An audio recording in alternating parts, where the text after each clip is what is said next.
తొండ ముదిరితే ఊసరవెల్లి అయినట్టు ఊసరవెల్లి ముదిరితే రేవంత్ రెడ్డి అయ్యాడు. 10 ఏళ్ల కేసీఆర్ పాలనలో సర్వతోముఖాభివృద్ధి సాధించిన తెలంగాణ రేవంత్ పాలనలో నేలచూపులు చూస్తోంది. అనుభవాలేమి హద్దులు మీరిన అవినీతి అహంకారం కలిగిన రేవంత్ రెడ్డి ముఖ్యమంత్రిగా అట్టర్ ఫ్లాప్ ముద్రేసుకున్నాడు. గద్దెనెక్కి దాదాపు 2 ఏళ్లు దగ్గరకొస్తున్నా ఒక్క ఇటుక పేర్చింది లేదు, తట్టమట్టి ఎత్తింది లేదు. కానీ నాడు కేసీఆర్ నిర్మించిన భవనాలకు రిబ్బన్లు కట్ చేస్తూ ఫోటోలకు మాత్రం ఫోజులిస్తూ తిరుగుతున్నాడు ఈ గుంపు మేస్త్రి. ఓటుకు కోట్లు కొల్లగొట్టిన ఇష్యూలో బ్యాగ్ మ్యాన్ గానే కాదు, క్రెడిట్ చోర్ అనే పేరు కూడా రేవంత్ తన ఖాతాలో వేసుకుంటున్నాడు.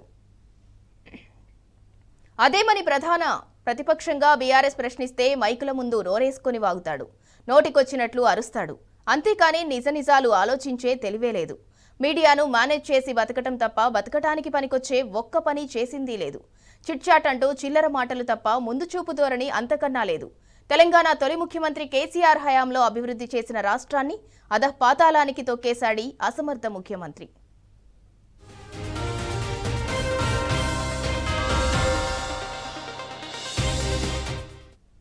తెలంగాణ తొలి ముఖ్యమంత్రి కేసీఆర్ ప్రభుత్వ హయాంలో పూర్తయిన హాస్టల్ భవనానికి రిబ్బన్ కట్ చేసేందుకు రెడీ అయ్యాడు రేవంత్. 2022 నవంబర్ 19న 20 కోట్ల రూపాయలతో ఉస్మానియా యూనివర్సిటీలో గిరిజన విద్యార్థుల కోసం కేసీఆర్ ఓ హాస్టల్ భవనానికి శంకుస్థాపన చేశారు.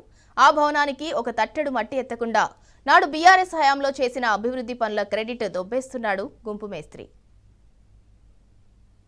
క్రెడిట్ చోర్ రేవంత్కు ఇదే తొలిసారేమి కాదు.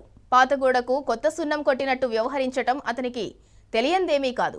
ఈ మధ్య కాలంలోనే ఓ ఘటన జరిగింది.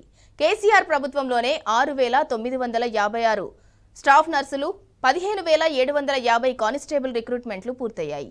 కాకపోతే దురదృష్టవశాత్తు ఎన్నికల కోడ్ వల్ల ఫలితాలు వెలువడలేదు. కానీ రిక్రూట్మెంట్తో ఎలాంటి సంబంధం లేకుండా ప్రజలను ఫూల్స్ చేసేందుకు తామే నియామకాలు చేపట్టినట్లు చెప్పుకు తిరిగాడు రేవంత్. అంతెందుకు భద్రాద్రి కొత్తగూడెం జిల్లాలో నిర్మించిన సీతారామ ప్రాజెక్టు కూడా కేసీఆర్ హయాంలోనే మొదలైంది. దాన్ని కూడా తానే పూర్తి చేశానన్నట్టు బిల్డప్ ఇస్తూ మాటలు మాట్లాడుతున్నాడు రేవంత్ రెడ్డి. ఏమైనా కేసీఆర్ హయాంలో పూర్తయిన పనులు తామే పూర్తి చేశామని గొప్పలు చెప్పుకుంటూ సీఎం రేవంత్ రెడ్డి ప్రారంభోత్సవాలు చేస్తుండటం తీవ్ర విమర్శలకు దారితీస్తోంది.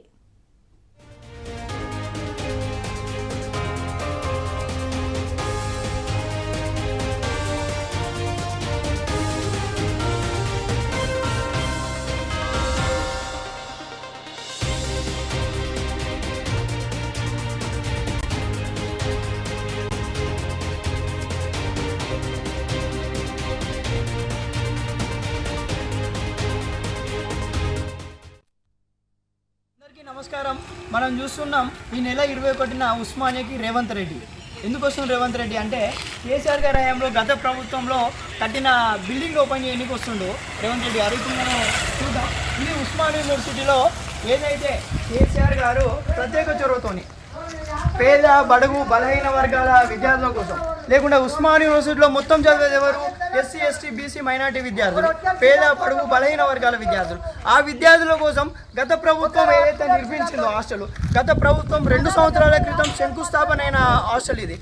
2 సంవత్సరాల క్రితం కొబ్బరికాయ కొట్టి ముగ్గు పోసి రాష్ట్ర విద్యాశాఖ మంత్రి గారు సబితా ఇంద్రారెడ్డి గారు చొరవతో, అలాగే కేసీఆర్ గారు ప్రత్యేక చొరవతో ఓయూలో హాస్టల్స్ ఉండాలి పేద విద్యార్థుల కోసం అని చెప్పేసి కట్టించిన హాస్టలే ఇది ఉస్మానియా యూనివర్సిటీ హాస్టల్. ఈ నెల 21వ తారీఖున రేవంత్ రెడ్డి వచ్చి ఏంది కేసీఆర్ గారు మొత్తం ఈ బిల్డింగ్ కట్టించి దీనికి ప్రత్యేక నిధులు సేకరించి, లేకుంటే ఈ minute to minute second to second ప్రతిరోజు ఈ బిల్డింగ్ మీద ప్రత్యేక చొరవతో మన విద్యాశాఖ మంత్రి కానీ లేకుంటే ప్రభుత్వ అధికారులు కానీ బిల్డింగ్ మీద స్పెషల్ ఫోకస్ పెట్టి అంటే ఏమేమి కావాలో ప్రతి ఒక్క ఫండింగ్ ఇచ్చి కట్టించిందే. గత ప్రభుత్వం బీఆర్ఎస్ ప్రభుత్వంలో కట్టించిన బిల్డింగే ఇది.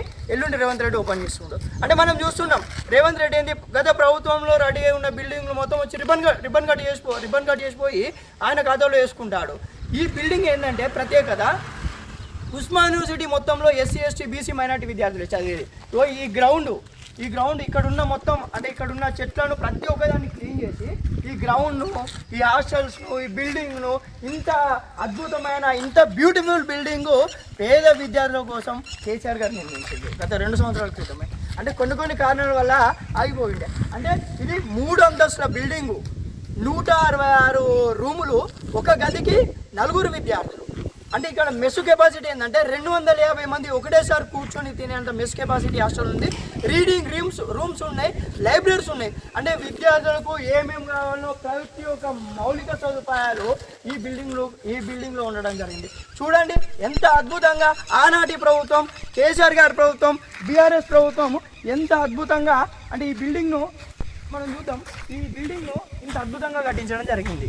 అంటే నేను ఏమంటున్నా అంటే ఈ నెల 21వ తారీఖు ఉస్మాన్ యూనివర్సిటీకి రేవంత్ రెడ్డి గారు వచ్చేది నిజమే, కానీ దేనికి వస్తుండు, ఎవరు బిల్డింగ్ ఇనాగ్రేట్ చేయడానికి వస్తుండు అంటే కేసీఆర్ గారు ఏదైతే ఉస్మాన్ యూనివర్సిటీలో చదివే ఎస్సీ ఎస్టీ బీసీ మైనార్టీ విద్యార్థుల కోసం, పేద బడుగు బలహీన వర్గాల విద్యార్థుల కోసం కట్టించిన హాస్టల్, కేసీఆర్ గారి హయాంలో బీఆర్ఎస్ ప్రభుత్వంలో నిర్మాణమైన హాస్టల్ను రిబ్బన్ కట్టేయడానికి వస్తుండు రేవంత్ రెడ్డి గారు. అంటే జనాలు ప్రతి ఒక్కరు గమనించాలి, రేవంత్ రెడ్డి ఎందుకు వస్తుండంటే కేసీఆర్ గారు నిర్మించిన హాస్టల్ కోసమే వస్తుండు. ఇక్కడ ఇది పీజీ విద్యార్థుల కోసం 5 నుండి 600 మంది విద్యార్థుల కెపాసిటీ ఉన్న హాస్టల్ ఇది.